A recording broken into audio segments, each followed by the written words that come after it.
이 시간에는 우리의 예배는 이라는 제목으로 함께 하나님의 말씀을 나누겠습니다. 아담과 하와는 하나님께서 금지하신 나무의 열매를 먹고 에덴 동산에서 쫓겨나고 말았지요. 선악을 알게 하는 나무 열매를 먹는 날에는 반드시 죽으리라 말씀하셨던 그대로 아담과 하와는 그들에게 생명을 주신 창조주 하나님과의 관계, 단절을 경험하게 되었고, 생명나무가 있는 에덴 동산으로는 접근조차도 허락되지 않았습니다. 반드시 죽고 마는 존재가 된 것이죠. 아담과 하와는 그렇게 에덴에서 쫓겨난 뒤에 에덴 동산 바깥에서 자녀들을 낳았습니다. 성경에 기록된 첫 번째 아들의 이름은 오늘 본문에 나오는 가인이고, 그 다음은 아벨입니다. 오늘 성경 본문에는 그들의 직업 또한 소개가 되어 있는데요. 가인은 농사하는 자였고 아벨은 양을 치는 목동이었습니다. 세월이 흐른 뒤에 가인과 아벨은 각각 하느님께 드릴 제물을 준비해서 하느님께 제사를 드렸습니다. 농사하는 가인은 땅에서 거둔 곡식을 제물로 삼아서 여호와께 드렸고요. 동생 아벨은 양치는 목동이었잖아요. 자기가 돌보는 양떼 중에서 첫 새끼, 양의 첫 새끼와 그 기름으로 하나님께 드렸습니다. 그런데 바로 이어지는 성경 말씀을 통해서 하나님께서 그들 중 한 사람의 제물은 받으시고 또 한 사람의 제물은 받지 않으셨다는 것을 확인할 수가 있습니다. 본문 4절과 5절 말씀입니다. 아벨은 자기도 양의 첫 새끼와 그 기름으로 드렸더니 여호와께서 아벨과 그의 제물은 받으셨으나 가인과 그의 제물은 받지 아니하신지라. 하나님께서 동생 아벨의 제물은 받아주셨지만 가인의 제물은 받아주지 않으셨다라는 것입니다. 심지어 말씀을 자세하게 보면 가인이 드린 제물만 받지 않으신 것이 아니라 그 제물을 드린, 그러니까 제물만 받지 않으신 것이 아니라 제물을 드린 사람도 받지 않으셨다는 것을 확인할 수가 있습니다. 그들이 하나님께 드린 제물과 그들 자신이 동일시되고 있는 것입니다. 그렇다면 하나님께서는 왜 아벨과 그의 제물은 받아주시고 가인과 그의 제물은 받지 않으신 것일까요? 우리는 오늘 본문을 통해서 하나님께서 받으시는 예배가 있고 받지 않으시는 예배가 있다는 것을 확인하며 살펴보도록 하겠습니다. 우선 오늘 본문 말씀을 자세히 보면 가인이 드린 제물과 아벨이 드린 제물을 기록하는 성경의 미묘하지만 분명한 차이를 확인할 수가 있습니다. 본문 3절을 제가 읽겠습니다. 세월이 지난 후에 가인은 땅의 소산으로 제물을 삼아 여호와께 드렸고, 농부였던 가인은 땅에서 거둔 곡식을 하느님께 제물로 삼아서 드렸습니다.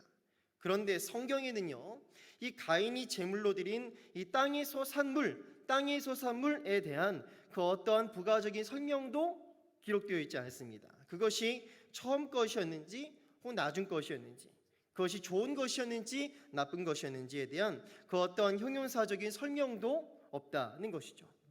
우리는 그저 이 가인이 땅의 소산으로 하느님께 제사 드렸음을 알 수 있을 뿐입니다.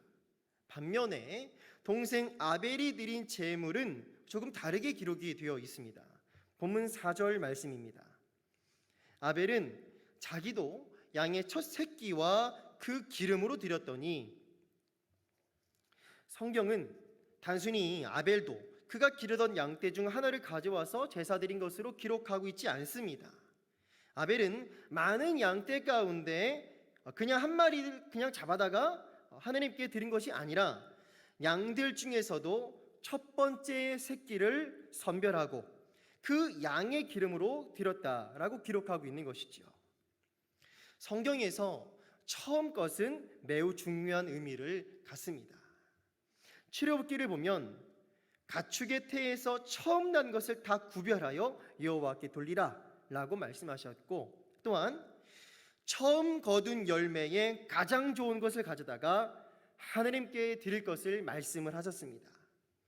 열매 중에서도 첫 번째 열매, 가축 가운데에서도 첫 번째 새끼, 이것을 하나님께 구별하여 드린다라는 것은 분명히 특별한 의미가 있는 것이지요. 그러므로 우리는 여기에서 이 가인과 아벨이 드린 제물을 기록하는 성경이 미묘하고도 분명한 차이점을 확인할 수가 있습니다. 성경은 이 이야기를 통해서 이 제물 뒤에 숨겨져 있는 예배자들의 마음과 태도를 엿보기 원하는 것 같습니다. 가인과 달리 아벨은 자기 짐승들 가운데 처음 태어난 것과 기름진 양을 이 제물로 선별하는 그 과정을 통해서 이 예배 이전부터 하느님을 향한 예배를 준비한 것으로 우리가 취할 수 있는 것이죠. 쉽게 말해서 아벨이 드린 예배는 준비가 된 예배였다라는 것입니다. 그런데 여기에서 우리가 한 가지 주의하여서 생각할 것은 하느님께 예배를 드림에 있어서 제물 그 자체가 중요한 것은 아니다라는 것입니다. 제물 그 자체가 중요한 것은 아니에요. 오늘 본문의 말씀은 결코 제물에 대한 이야기가 아니라 예배에 임하는 사람의 마음의 자세에 관한 이야기입니다. 즉, 이 땅의 소산물, 곡식 제물인지 아니면 짐승의 첫 새끼인지 그 제물 자체가 중요한 것이 아니라 하느님께 드릴 예배를 준비하는 사람의 마음과 정성이 중요하다라는 것입니다. 제물은 곧 그 제물을 받으실 분에 대한 예배자의 마음이 실물로 표현된 것이기 때문입니다. 제물은 이 제물을 받으실 분에 대한 내 마음이 실물로 표현이 된 것이죠. 그래서 오늘 성경을 보면 이 제물과 제물 드린 사람이 동일시되고 있는 것을 확인할 수가 있습니다. 제가 4절 하반절과 5절 상반절을 읽겠습니다. 여호와께서 아벨과 그의 제물은 받으셨으나 가인과 그의 제물은 받지 아니하신지라. 하느님께서 가인이 드린 제물만 받지 않으신 것이 아니라 먼저 가인을 받지 않으셨다라는 것에 주목해야 합니다. 예배자와 그가 드리는 제물은 분리가 될 수가 없습니다. 사실 궁극적으로 예배자가 드릴 제물은 또한 자신의 몸과 삶이기 때문입니다. 그러므로 우리는 여기에서 한번 생각해 볼 수 있어야겠죠. 우리는 매주 하느님께 예배를 드림에 있어서 어떠한 마음과 정성으로 나아가고 있는 것일까요?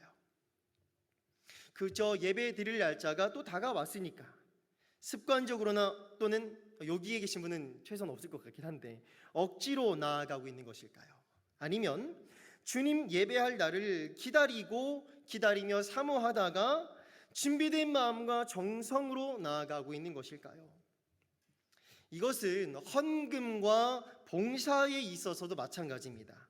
만약에 하나님을 향한 감사와 사랑의 마음을 표현할 도구로서 헌금을 준비하고 있다면, 나는 하나님을 향한 감사하는 마음, 사랑하는 마음을 표현할 도구로서 헌금을 준비하고 있다면, 이러한 사람들은 주님께 받은 것들 중에서 가장 좋은 것, 가장 귀한 것을 준비하여서 드리게 되어 있지요. 물론 여기에서 가장 좋은 것, 가장 귀한 것이라 함은 결코 지폐의 외형적인 깨끗함이나 액수의 크기를 말하는 것이 아닙니다. 그런 것들은 다 상황에 따라서, 사람에 따라서, 형편에 따라서 매우 상대적인 것이기 때문이죠. 가장 좋은 것, 가장 귀한 것은 마음의 중심입니다. 가령 내가 사랑하는 사람에게 가장 좋은 것을 주고 싶은 것과 같은 거예요. 내 자녀에게 가장 좋은 것을 주고 싶은 것과 같은 거예요. 그래서 예물을 드리더라도 조금이라도 더 깨끗한 것으로 드리고 싶고 가장 귀한 것으로 드리고 싶은 겁니다. 받은 월급이나 용돈을 사용하기에 앞서서 가장 먼저 하나님께 드릴 것을 먼저 떼어놓고 사용하는 것이죠. 이렇게 마음의 중심을 담아서 예배를 준비하고 또 예물을 준비하는 사람은 경험해 보셨죠? 이 예배 시간이 기다려집니다. 그리고 헌금 시간이 기다려져요. 생각해 보세요. 만약 내가 사랑하는 사람을 위해서 뭔가 마음을 다해서 뭔가 이 선물을 준비했어요. 그렇다면 이런 사람에게 있어서 가장 기다려지고 설레이는 순간은 언제가 될까요? 바로 내가 사랑하는 사람에게 내가 그를 위해서 준비한, 내 마음을 담아 준비한 이 선물을 전달하는 그 순간이겠죠. 그렇습니다. 하느님을 향한 마음과 정성을 다하여 드리는 예배는 드리는 사람에게도 기쁨이 되고 또 받으시는 하느님께도 기쁨이 되는 것입니다. 사실 가끔 정말 감사한 일이 있어서 이 주정헌금 봉투가 아니라 또 감사헌금에다 쓸 때가 있잖아요. 그러면 저도 이제 주정헌금도 매주 드리고 있고, 근데 감사 예물도 이제 드릴 때가 있었지만은 좀 그런 것 같아요. 확실히 이 제가 마음을 담아서 하나님께 이렇게 써서 드리면 되게 헌금 시간이 기다려져요. 왜냐하면 이 헌금 봉투 안에 돈보다도 제 마음을 담아놨기 때문에 이것이 하나님께 봉헌으로 올려드려가는 그 순간이 기다려지는 거예요. 이런 경험을 다 하며 살아가는 예배와 헌물을 그렇게 하나님을 사랑하는 마음으로 표현하며 살아가는 우리가 되었으면 좋겠습니다. 그러므로 다시 정리하지만 우리 하나님께 드리는 제물은 결코 땅의 소산물 중 일부, 쓰다 남은 일부를 드림이 될 수가 없는 것입니다. 제물은 본질적으로 하나님에 대한 우리의 마음과 정성 그리고 믿음과 사랑을 드리는 것이기 때문입니다. 반드시 예배와 제물에는 우리의 마음과 태도가 반영이 될 수밖에 없습니다. 그렇기 때문에 이 제물과 그 제물을 드리는 사람은 동일시 되는 것입니다. 이어서 가인과 아벨이 드린 제사의 차이가 또 있습니다. 히브리서 11장 4절 말씀을 제가 읽겠습니다. 믿음으로 아벨은 가인보다 더 나은 제사를 하나님께 드림으로 의로운 자라 하시는 증거를 얻었으니. 히브리서는 이 아벨이 가인보다 더 나은 제사를 드렸다라고 말씀합니다. 그 더 나은 제사는 무엇으로 드린 것이죠? 히브리서에 보면 바로 믿음으로. 아벨은 믿음으로 가인보다 더 나은 제사를 하나님께 드렸다라는 거예요. 이어서 히브리서 11장 6절 말씀은 또 이와 같이 말씀합니다.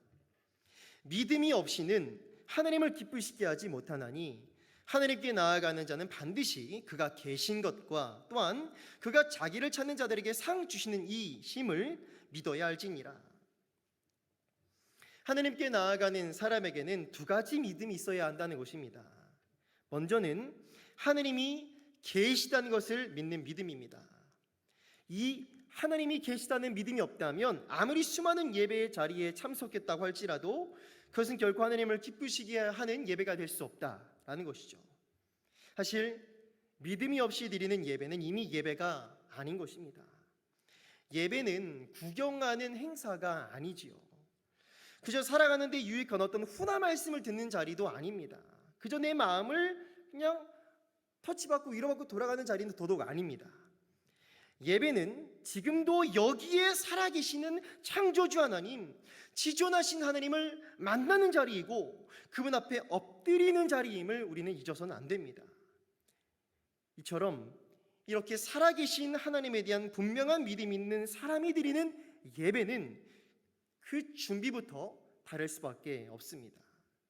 그래서 사실 예배 시작 10분 전에 오는 것이 사실 맞지요.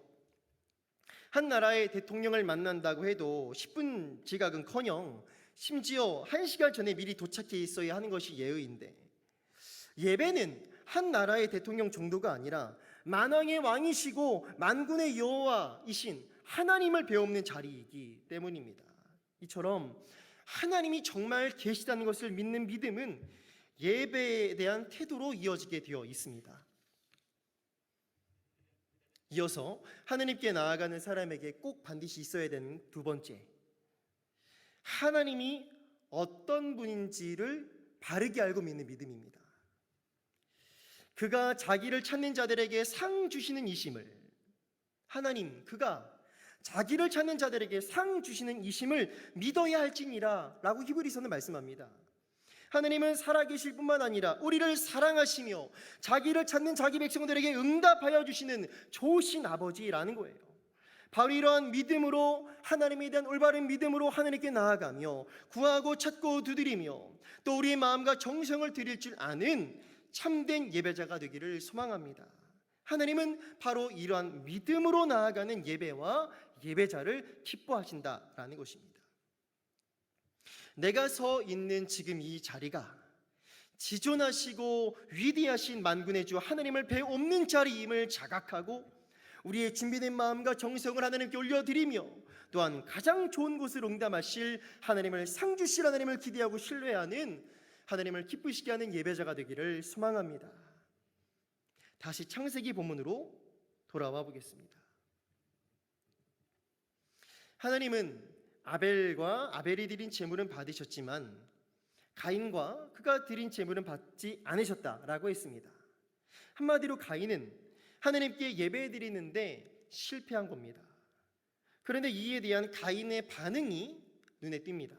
5절 하반절 말씀입니다. 가인이 몹시 분하여 안색이 변하니.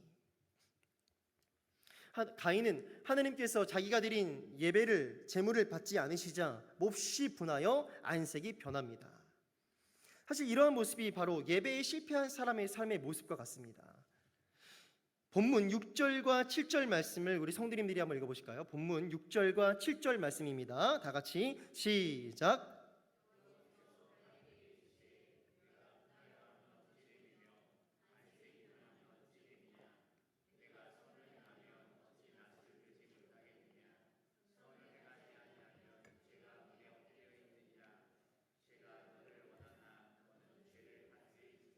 아멘. 선을 행하지 아니하면 죄가 문에 엎드려 있어. 그 엎드려 있는 그 죄가 너를 원하고 있다. 근데 너는 죄를 다스려야 된다. 이런 말씀을 주님께서 하신 거거든요. 예배에 대한 문맥에서, 제물에 대한 문맥에서 갑자기 선을 행하는 것에 대한 말씀으로 이어지고 있어요. 그럼 여기에서 선을 행한다는 것은 어떤 의미일까요? 예배에 대한 말씀을 하시다가, 제물에 대한 말씀을 하시다가 갑자기 선을 행하는 말씀으로 옮겨가잖아요. 이 선을 행하는 것은 무슨 의미일까요? 오늘 본문의 문맥 속에서 보자면 하나님께 믿음과 정성으로 예배하는 것, 곧 하나님을 참되게 예배하는 것이 선을 행하는 것이다라고 우리가 이 본문 안에서는 유추할 수 있습니다.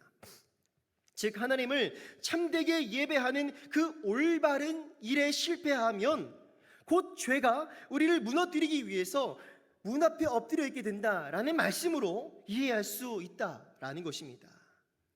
지금 가인은 하나님을 예배하는 올바른 일, 즉 선을 행하는 일에 실패하였기 때문에 죄가 가인을 지배하려는 사나운 맹수처럼 문 앞에 엎드려 있다라는 것입니다. 그러므로 우리는 여기서 기억해야 합니다. 하나님께 예배드림의 실패는 곧 모든 것의 실패로 이어진다라는 거예요. 너무 중요합니다. 하나님을 향한 예배의 실패는 사실 모든 것의 실패로 이어지는 것입니다. 반대로 말하면 예배의 자리에서의 승리가 삶의 승리로 연결이 되는 것이죠. 가인이 하나님 앞에 믿음과 정성을 다하여 드리는 예배로 엎드리지 않았을 때에 도리어 죄가 싸나운 짐승처럼 문 앞에 엎드렸다는 것을 기억해야 합니다. 예배의 실패는 모든 것의 실패로 이어지게 됩니다. 결코 하나님께 적당히 예배 드리면서 세상 속에서도 승리하며 잘 살 수 있는 길은 없습니다. 그러므로 하나님을 바르게 예배하는 것이 곧 올바른 일, 선을 행하는 것이며 그러한 예배의 삶은 죄로부터의 승리로 이어지게 된다는 것을 기억해야 합니다. 믿음과 정성을 다하여 하나님을 예배하는 삶, 그렇게 최고의 선을 행하는 삶을 살아갈 때에 우리는 결코 죄에 끌려다니는 인생이 될 수가 없는 것이죠. 즉 죄를 다스릴 수 있는 길은요, 막 죄랑 이렇게 붙잡고 싸우는 게 아닙니다. 죄를 다스릴 수 있는 길은 마인드 컨트롤하는 것도 아닙니다.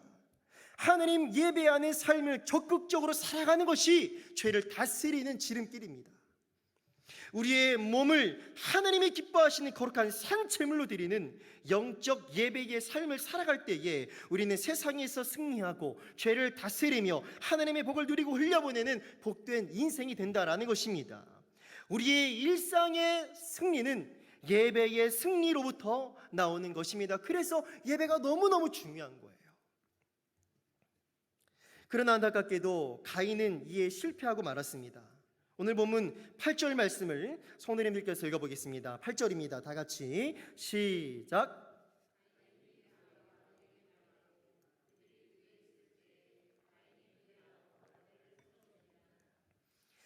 예배의 삶에 실패한 가인은 결국 죄를 품고 죄에게 자신을 허용하고 말았습니다. 선을 행함으로써 죄를 다스리지 아니하니까 죄에게 지배당하는 모습이 되고 말았습니다. 그리고 그 결과는 사망이었습니다.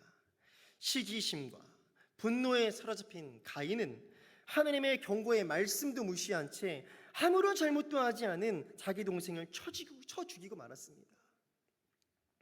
본문 9절 말씀입니다. 여호와께서 가인에게 이르시되 네 아우 아벨이 어디 있느냐? 그가 이르되 내가 알지 못하나이다. 내가 내 아우를 지키는 자니이까.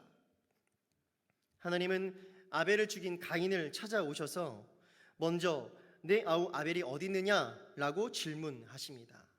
이는 죄를 추궁하시기에 앞서서 가인으로 하여금 죄를 자백할 기회를 주신 것으로 보입니다. 하지만 가인은 회개를 하지 않죠. 회개가 아니라 하나님 앞에 제일 먼저 나온 말이 거짓말입니다. 모르는데요. 어디 있는지 모르겠습니다. 그리고 어떻게 해요? 하나님 앞에 뭔가 적대적인 반항하는 말까지 하죠. 내가 동생 지키는 자입니까? 자기가 죽여놓고 이렇게 말을 하는 거예요. 이런 가인의 모습은 전에 선악과 열매를 따먹고 회개하기는커녕 남 탓만 하던 그의 부모 아담과 하와의 모습을 떠올리게 합니다. 실로 죄의 결과는 하나님과의 관계를 파괴하고 이웃과의 관계를 파괴하는 것임을 다시 한번 확인하게 됩니다. 가인은 결국 그 죄 때문에 하나님께 저주를 받게 되고 맙니다. 본문 12절 말씀입니다. 네가 밭을 갈아도 땅이 다시는 그 효력을 너에게 주지 아니할 것이요 너는 땅에서 피하며 유리하는 자가 되리라.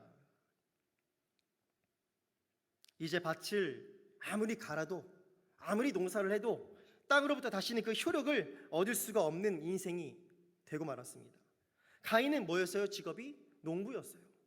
농부였는데 그가 가장 잘하던 그 일에서 이제는 아무리 수고하고 애를 쓰더라도 열매 맺을 수가 없는 인생이 되었다라는 거예요. 또한 땅에서 피하며 유리하는 인생, 쉬지도 못하고 떠돌아다니는 인생이 되고 말았다라는 것입니다. 하나님의 얼굴을 배웁지 못하고 하나님 앞을 떠나서 방황하는 인생이 되었다라는 것입니다. 즉 우리의 진정한 유일한 안식이시고 쉼이시며 우리의 참 집이시고 집, 나의 집이잖아요. 참 생명이신 하나님 앞을 떠나서 죽는 그날까지 평생 목적지 없이 유리하고 방황하는 인생이 되고 말았다라는 것입니다. 하나님 예배하는 삶에 실패할 때에, 바로 선을 행하는 삶에 실패할 때에, 예배에 실패할 때에 그 인생이 어떻게 될 수 있는지 여실히 보여주는 말씀입니다.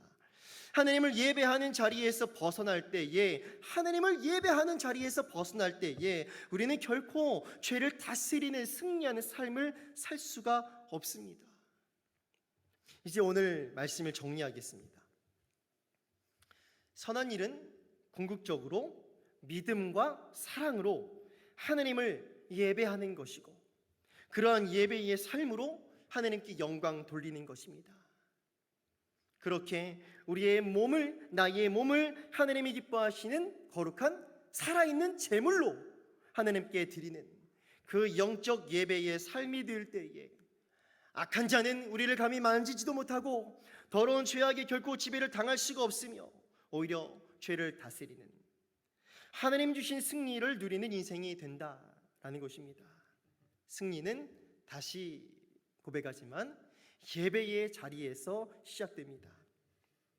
그러므로 이제 우리가 드리는 예배와 헌신과 헌금이 더 이상 습관적인 것이 아니라 우리의 정말 하나님에 대한 믿음, 목숨과 마음과 뜻과 힘을 다하여 사랑하는 그 사랑, 그리고 정성으로 하나님을 향한 예배와 헌금이 또 봉사가 준비되어지고 표현이 되어지고 드려지는 예배가 되기를 소망합니다. 그리고 그러한 예배의 영향이, 그 건강한 예배의 영향이 우리의 일상의 삶으로 이어져서 하나님께 정말 전심으로 예배드리고 은혜 받으면 나갈 때 얼굴이 해처럼 빛나는 걸 다 경험해 보셨잖아요. 하나님의 은혜가 흘러가는 거예요. 그렇게 우리의 일상으로 그 예배의 영향이 이어져서 이웃을 향한 미움과 시기와 살인이 아니라 사랑과 섬김으로 열매 맺는 정말 예배의 삶이 되었으면 좋겠습니다. 결코 땅에서 피하며 방황하다가 끝나버리는 인생이 아니라 뭘 하든지 주 안에서 좋은 열매를 맺을 수밖에 없는 풍성한 예배의 삶이 되기를 축복합니다. 예배의 회복, 예배를 통한 부흥이 바로 우리 행복한 교회 모든 성도님들과 각 가정에 충만하기를 살아계신 예수 그리스도 이름으로 소망하며 축복합니다. 아멘.